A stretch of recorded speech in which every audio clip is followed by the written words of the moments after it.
हाँ जी बच्चे, वंदे मातरम, जय हिंद। जैसा कि आपको पता है कि मैं पूनम और सुपर टेट के लिए हिंदी और संस्कृत दोनों पढ़ा रही हूँ। तो आपने देखा कि हिंदी में आप लोग वर्णमाला पढ़ रहे थे और उस वर्णमाला में स्वर व्यंजन आदि सभी पढ़ा दिए थे। तो मैंने व्यंजन के आपके उच्चारण स्थान बता दिए थे, लेकिन एक बार देखते हैं कि जो उच्चारण स्थान है उसका जो शुरू से मतलब कि किसमें कितने वर्ण आते हैं और कौन क्या किसका उच्चारण स्थान होता है। तो हम लोग बहुत ज्यादा बड़ा वीडियो नहीं बनाएंगे आज।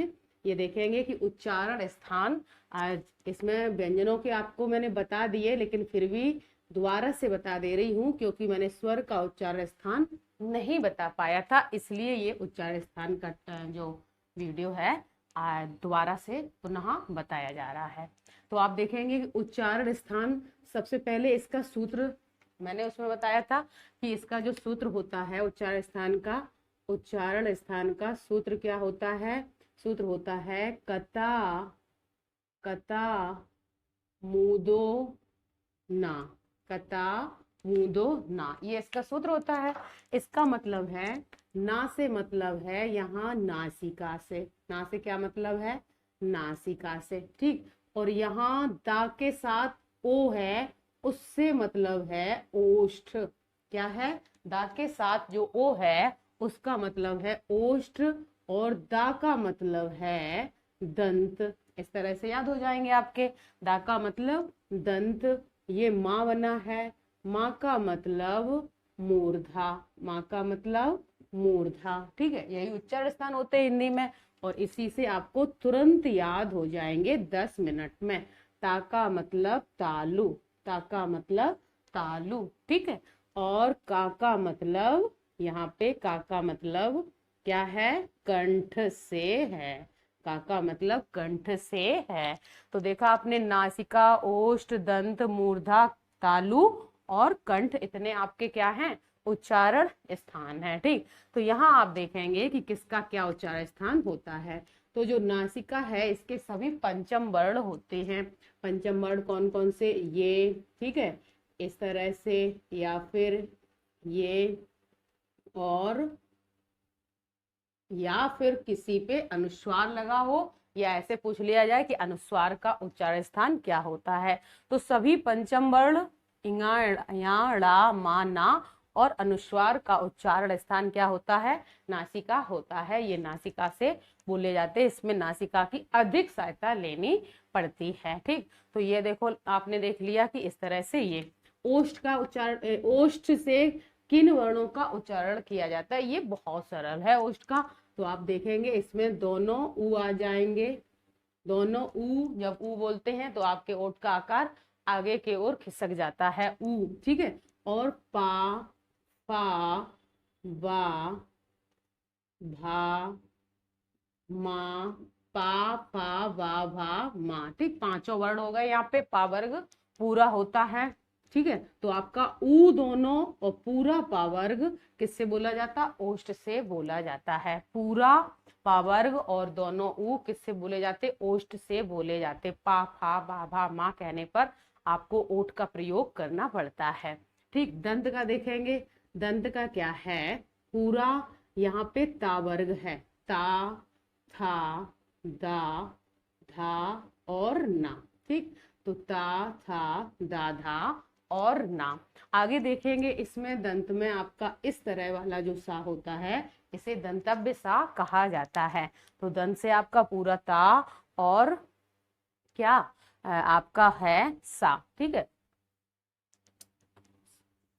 आगे देखेंगे मूर्धा। मूर्धा में क्या है?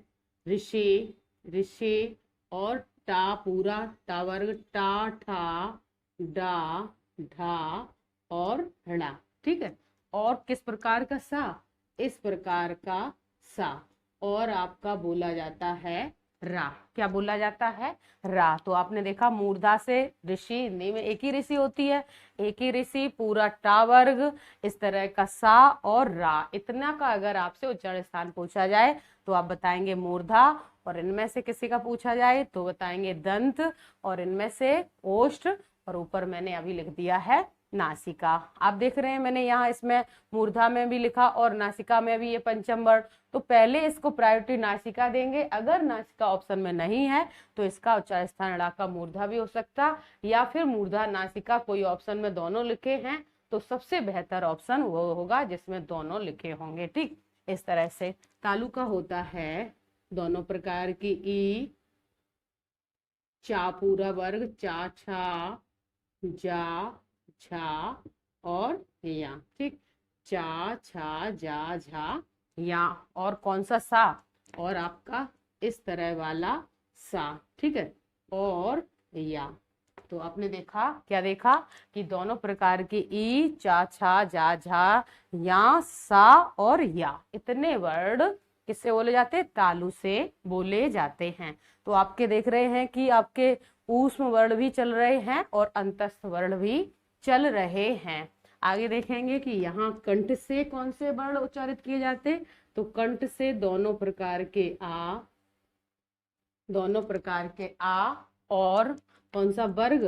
का वर्ग, का, खा, गा, घा और इंगा, पूरा का वर्ग। ठीक है, और क्या बोला जाता, कभी कभी आपसे पूछ लिया जाता है कि विसर्ग किसका उच्चारण स्थान किससे किया जाता है, तो आप बताएंगे कि कंठ से किया जाता है। किससे किया जाता? कंठ से किया जाता। या फिर आपसे पूछ लिया जाए कि हा का उच्चारण स्थान क्या है, तो तब भी आप बताएंगे कंठ से। ठीक, तो दोनों प्रकार के आ, पूरा का वर्ग, विसर्ग और हा का उच्चारण स्थान क्या हो सकता है? कंठ हो सकता है। जो मैंने यहाँ लिखे हैं इसके यही उच्चारण स्थान है। लेकिन अभी आपके कुछ वर्ण बचे हुए हैं। क्या बचे हुए हैं? आपने देखा कि हमारे ऊष्म तो चारों हो गए, लेकिन अंतस्थ में या रा ला आएगा यहाँ पे। ला हमारा बोला जाता है दंत से। ठीक, ला किससे बोला जाता? दंत से बोला जाता है। लेकिन अभी अंतस्थ में एक वर्ण बचा है। क्या बचा है? वा बचा है। स्पेशल वर्ड है, बहुत पूछा जाता है। स्पेशल वर्ड है, बहुत पूछा जाता है। तो वा का उच्चारण स्थान अगर पूछा जाए तो बताएंगे दंतोष्ठ। क्या बताएंगे? दंतोष्ठ। वा का उच्चारण स्थान दंतोष्ठ। इसलिए मैंने अलग पेन से लिखा है ताकि आपको इससे जल्दी से याद हो जाए। अभी यहाँ देखेंगे आपके स्वर आ गए सभी, दोनों आ, ई, उ, ऋषि। ठीक है, अब आपने देखा कि ए, ऐ, ओ, औ हमारे स्वर अभी बचे हैं। तो आपसे कहा जाए ए और ऐ का उच्चारण स्थान क्या होता है, तो आप बताएंगे इसका उच्चारण स्थान कंठ तालु होता है। क्या होता है? कंठ तालु होता है। ठीक है, तो एक कैसे हो गया कि आ का कंठ होता है और ई का तालु, तो इसमें आपका संयुक्त उच्चारण स्थान हो गया कंठ तालु। बस 2 मिनट और सर। क्या बचा है? ओ और औ बचा है। इसमें सिर्फ अपना क्या बचा है? ओ और औ बचा है। तो इसका उच्चारण स्थान हो सकता है, क्या हो सकता है? कंठोष्ठ हो सकता है। कंठ ओष्ठ। ये किस तरह होता है? जैसा कि आ का उच्चारण स्थान कंठ होता है और उ का ओष्ठ होता है, जिस तरह हमारे वर्ण मिल गए उसी तरह इसके उच्चारण स्थान मिल गए हैं। तो आपने देखे कि मैंने सभी के आपको उच्चारण स्थान बता दिए और एक सरल तरीके से सिर्फ एक ही स्लाइड में आपके उच्चारण स्थान पूरे हो गए।